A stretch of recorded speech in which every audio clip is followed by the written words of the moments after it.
అధ్యక్ష. అధ్యక్ష, మీరు మన జిల్లా పార్టీకి నేను సర్వీస్ చేయలేదు అధ్యక్ష.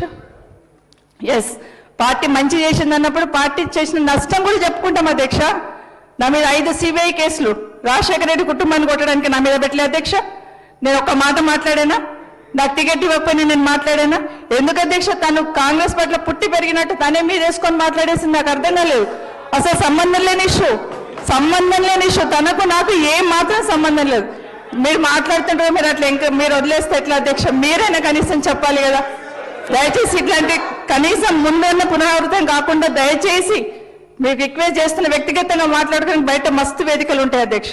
ఇక్కడ ప్రజా సమస్యలను ప్రశ్నిద్దాం, ప్రజా సమస్యల గురించి డిస్కస్ చేద్దాం. నేను ఈ రోజు మన రేవంత్ రెడ్డి గారు ముఖ్యమంత్రి గారు అసెంబ్లీలో మాట్లాడిన వరకు నేను కాంగ్రెస్ పార్టీని కామెంట్ చేయలేదు అధ్యక్ష. ఎప్పుడైతే మాట్లాడారో అప్పుడు మాత్రమే కామెంట్ చేసిన. నా మీద కేసులు పెట్టింది మాట్లాడలేదు, నాకు టికెట్ ఇవ్వండి మాట్లాడలేదు, అసలు కామెంట్ చేయలేదు. కానీ ఈ రోజు మళ్ళీ కాంగ్రెస్ పార్టీ ఏంటంటే ఎస్ చేసింది, మంత్రి పదవి ఇచ్చింది, 5 CBI కేసులు కూడా పెట్టింది. అది కూడా మాట్లాడదంటే ఎట్లా అధ్యక్ష? దయచేసి గుర్తుపెట్టు.